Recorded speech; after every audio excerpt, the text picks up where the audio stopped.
ჩვენ ვიცით როგორ ინტენსიურად მუშაობს რუსეთის ფედერაცია იმისათვის რომ რაღაცნაირად დააკანონოს ჩვენ ტერიტორიების ოკუპაცია, იმიტომ რომ თავისთავად ის რომ ამ ოკუპაციას აღიარებს ძირითადად მხოლოდ რუსეთი, ნიშნავს რომ არამხოლოდ ეს ტერიტორიები ჩვენთვის დაკარგული არ არის, არამედ მას აუცილებლად მოუწევს დეოკუპაცია და იქიდან გასვლა.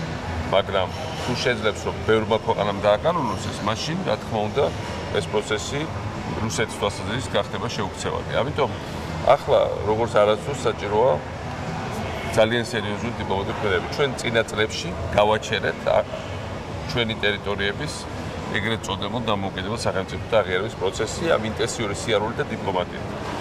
აქ ოკეანის აზიის ქვეყნების სამიტია და ეს ზუსტად ის ადგილია, სადაც ჩამოდის მთელი რიგი რისკის ჯგუფის ქვეყნები.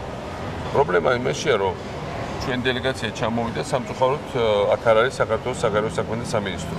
არა და სწორედ საგარეო სამინისტრო იმ პირობებში, როცა პრეზიდენტი დადის, უნდა დადიოდეს და კულუარებში მუშაობდეს ამ საკითხებზე, რომელიც საქართველოს სასიცოცხლოდ აუცილებელია. ჩემთვის გაკვირვებას იწვევს ჩემში, რატო არ არის აქ სამინისტრო, იმიტომ რომ მათ ჩვენად იცოდნენ ამ სამიტის შესახებ რამდენიმე თვით ადრე.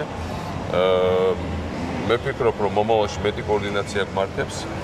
მე ასევე რამდენიმე დღეში მიდივარ ეკვადორში პრეზიდენტის ინაუგურაციაზე, რომელთა დიდი ხანია დავამყარეთ ურთიერთობები და ამ ეკვადორთან განვითარდა ის, რომ ეკვადორის ამ შემთხვევაში ეკვადორი მთლიანად ხაზს უჭერს ჩვენ ტერიტორიულ მთლიანობას, მაგრამ იქაც ჩამოდიან სარისკო ჯგუფის ქვეყნები, რომელთაც რუსები აქტიურად მუშაობს. ამიტომ მე მინდა შევთავაზო მათ შორის საპარლამენტო უმრავლესობის წევრებს, რომ წამოვიდეთ ჩვენთან ერთად დელეგაციაში, რომ მარტო უმცირესობის წევრები არ ვატაროთ, იმიტომ რომ პრეზიდენტის დელეგაცია უნდა იყოს ორივე პარტიის წარმომადგენლებით და მე მხოლოდ გამიხარდება და მივესალმებ თუ უმრავლესობის წარმომადგენლები წამოვიდნენ, ჩვენი პოზიციებში გასხვება არ უნდა იყოს და ამ თემებზე ყველა ერთად უნდა მუშაობდეთ და რა თქმა უნდა ეკვადორში მაინც უნდა გამოსწორდეს ის სიტუაცია, რომ საგარეო სამინისტრო რა თქმა უნდა პრეზიდენტს უნდა ახდეს თან და მუშაობდეს საქართველოს საკითხებზე.